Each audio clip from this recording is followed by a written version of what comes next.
Hello प्यारे बच्चों, आपकी पढ़ाई कैसी चल रही है?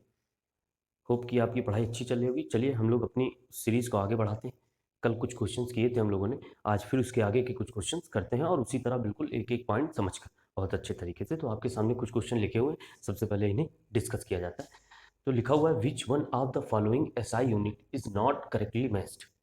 मीन्स इनमें एक स्पेसिस दी हुई है, एक यूनिट दिया हुआ है और उसके साथ उसकी क्वांटिटी दी हुई है। अब हमको मैच करना है और देखना है कि कौन सा सही मैच है और कौन गलत है। तो मैंने आपको कल ही बता दिया था कि वर्क यूनिट जूल होती, इसका मतलब ये तो सही है। मास केजी में मेजर किया जाता है, ये भी आपको पता है। फोर्स की यूनिट न्यूटन होती, ये भी आपको पता है। मीन्स ये दिक्कत कर रहा है। और मैंने आपको बताया था डाइन जो होता है वो फोर्स की यूनिट होती है, जो कि सीजीएस यूनिट होती है। और आपको अगर याद हो तो मैंने बताया था 1 न्यूटन इक्वल टू 10⁵ डाइन। और प्रेशर की यूनिट फिर होती क्या है? प्रेशर पी बराबर होता है फोर्स अपॉन एरिया। आपको होता है फोर्स की यूनिट होती है न्यूटन और एरिया की यूनिट होती है मीटर स्क्वायर, यानी न्यूटन पर मीटर स्क्वायर। इसको पास्कल भी बोलते हैं और बार भी बोलते हैं। तो हम लोग आगे इसको और डेप्थ में समझेंगे अगर अकेले आया। अभी आप जानते हैं कि इसको पास्कल और बार भी बोलते हैं। ये अलग अलग मीजर है, लेकिन प्रेशर को मेजर करने के लिए ये 3 यूनिट यूज होती है। चलिए अब अगला क्वेश्चन है मैच द फॉलोइंग।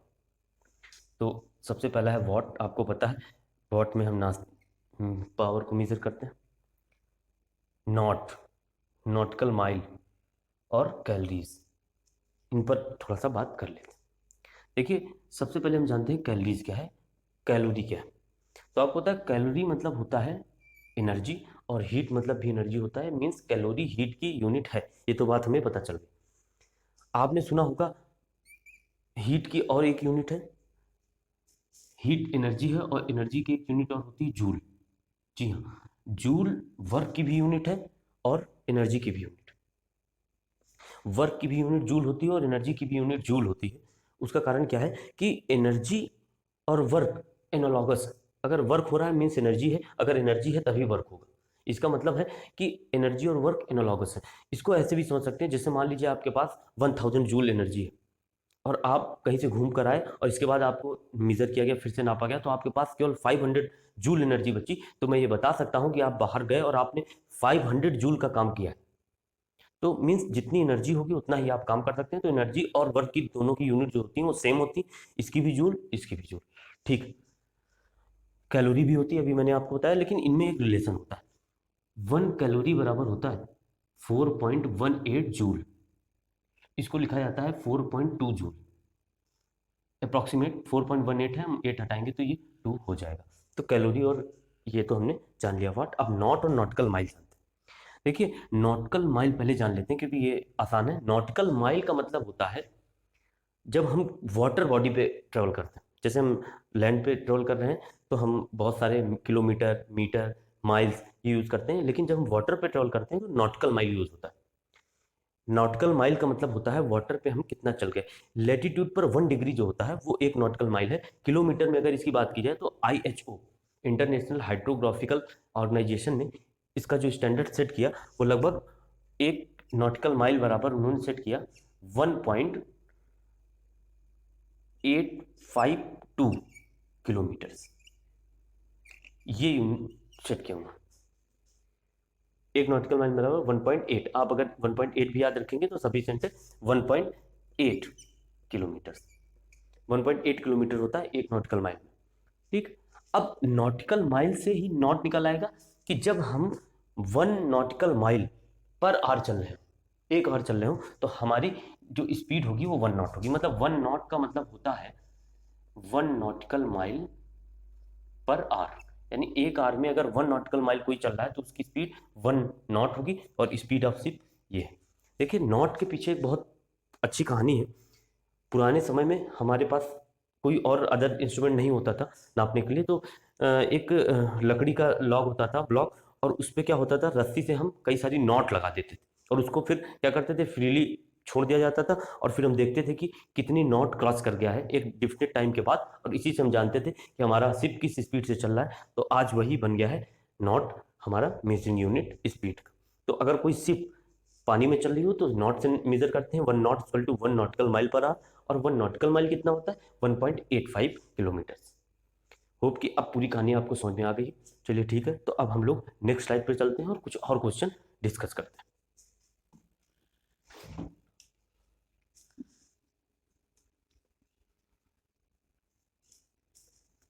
अब हम कुछ और क्वेश्चन डिस्कस करते हैं। तो देखिए आपके सामने सबसे पहला क्वेश्चन लिखा हुआ है मैच द फॉलोइंग, और मैच द फॉलोइंग में एक तरफ क्वांटिटीज लिखी हुई हैं और दूसरी तरफ लिखा हुआ है हमारे सामने यूनिट। पहले हम देख लेते हैं जूल एम्पियर वाट वोल्ट कैलोरी, जूल एम्पियर वाट वोल्ट कैलोरी, और इधर क्या लिखा हुआ है, current, power, work, electrical potential और हीट। तो देखिए हमको कुछ चीज़ें तो बहुत अच्छे से पता है, जैसे करंट, करंट को एम्पियर से मेजर करते हैं, पावर वाट में मेजर की जाती है, और इलेक्ट्रिकल पोटेंशियल वोल्ट में मेजर किया जाता है। अब वर्क के लिए हम यूज़ करते हैं जूल और हीट के लिए कैलोरी। तो इस तरह से मैच हो गया। हीट के लिए जूल भी यूज़ कर सकते हैं, कोई दिक्कत की बात नहीं, लेकिन यहाँ पर जो मैचिंग दिया है उसके अकॉर्डिंग ये सही होगा। अब कुछ चीज़ें और जान लेते हैं, जैसे वाट। तो आपको पता है कि एक वाट के लिए एक और चीज़ यूज़ की जाती है, हार्स पावर, और 1 हार्स पावर बराबर होता है 746 वाट। 1 हार्स पावर बराबर होता है 746 वाट। ठीक। अब अगला क्वेश्चन देखते हैं, which one of the following is not correctly matched, यानी इसमें लिखे हुए 4 पॉइंट है, इनमें से कोई एक करेक्टली मैच नहीं है, बाकी 3 है, तो हमें चेक करना है कि कौन सा करेक्टली मैच नहीं। Knot measuring, measure of speed of ship, आपको बताया मैंने कि नॉट से स्पीड मेजर की जाती है शिप की जो वाटर में चलते हैं, और नॉट बराबर होता क्या है, 1 nautical mile per our. 1 nautical mile per our को ही एक नॉट बोलते हैं। नॉटिकल माइल क्या होता है, unit of distance used in navigation, ये भी ठीक है। एंगस्ट्रम क्या है, unit of wavelength of light. Angstrom का मतलब मैंने आपको बताया था कि एक एंगस्ट्रम बराबर होता है 10⁻⁻10 मीटर। अगर आप लोगों को नहीं याद है तो इसे याद कर लीजिए, मैंने आपको पहले लेक्चर में बताया था, और अगर आपने पहला लेक्चर नहीं देखा तो एक बार जाइए और उसको देखिए, उसमें मैंने बहुत सारे अच्छे अच्छे क्वेश्चन डिस्कस किए हैं। और इसके बाद अगर आपने देखा है तो फिर आगे चलते रहिए। एक एंगस्ट्रम बराबर होता है 10⁻⁻10 मीटर, और एंगस्ट्रम में हम मेजर करते हैं जनरली वेवलेंथ ऑफ लाइट को। फिर लाइट ईयर, लाइट ईयर भी मैंने आपको बताया था उस लेक्चर में, लाइट ईयर से हम डिस्टेंस मेजर करते हैं, और इसमें लिखा क्या है, यूनिट ऑफ मेजरिंग टाइम। बस यही गलत है, यही गलत है और सब सही। तो इस तरह से हमने देखा कि कैसे हम एक एक क्वेश्चन करते जा रहे हैं, हर चीज़ समझते जा रहे हैं, सारी यूनिट और उनके मेजर्स क्या क्या हैं हमारे सामने आते जा रहे हैं। चलिए अब हम नेक्स्ट स्लाइड चलते हैं। चलिए कुछ क्वेश्चन और डिस्कस करते हैं। पहला क्वेश्चन आपके सामने लिखा हुआ, what is unit of pressure. Pressure की क्या यूनिट है, 4 ऑप्शन दिए हुए। मुझे पता है कि आपने जान लिया होगा कि प्रेशर की यूनिट क्या है, लेकिन फिर भी चलिए हम कुछ और अच्छे से इसको जान लेते हैं। प्रेशर, मैंने आपको बताया था प्रेशर बराबर होता क्या है, force per unit area, F upon A. यानी यूनिट एरिया पर जो फोर्स लग रहा है उसी को प्रेशर कहा जाता है। फोर्स की यूनिट क्या होती है, न्यूटन, एरिया की यूनिट होती है मीटर स्क्वायर। तो एक यूनिट तो आगे इसकी न्यूटन पर मीटर स्क्वायर, इसी को बोलते हैं पास्कल। इसी यूनिट को बोलते हैं पास्कल, यानी न्यूटन पर मीटर स्क्वायर या पास्कल, ये यूनिट हो गई प्रेशर की। तो आप देख रहे हैं कि इसमें पास्कल लिखा हुआ है, और ये सब तो हो नहीं सकती, इसका मतलब ये भी यूनिट प्रेशर की है और ये भी यूनिट प्रेशर की है। लेकिन प्रेशर को कई बार हम बार में भी मेजर करते हैं। बार, ये बार जो है ये प्रेशर को मेजर करने की मीट्रिक यूनिट है, ये एसआई यूनिट नहीं है। एसआई यूनिट अगर बोली जाए तो ये मीट्रिक यूनिट है, और इससे हम एटमॉस्फेरिक प्रेशर को मेजर करते हैं। यूनिट ऑफ एटमॉस्फेरिक प्रेशर, देखिए इसमें लिखा हुआ क्वेश्चन बार, इससे हम एटमॉस्फेरिक प्रेशर को मेजर करते हैं बार से। अब बार और पास्कल में रिलेशन भी होता है, एक बार बराबर होता है 10⁵ पास्कल, 1 बार इक्वल टू होता है 10⁵ पास्कल। तो चलिए मुझे लगता है आप लोग ये समझ चुके होंगे, आपको ये बहुत ही अच्छा लग रहा होगा। तो इसे लाइक करें, शेयर करें, सब्सक्राइब करें, और हमारे साथ इस सीरीज़ में जुड़े रहें और सीखते रहें। Thank you.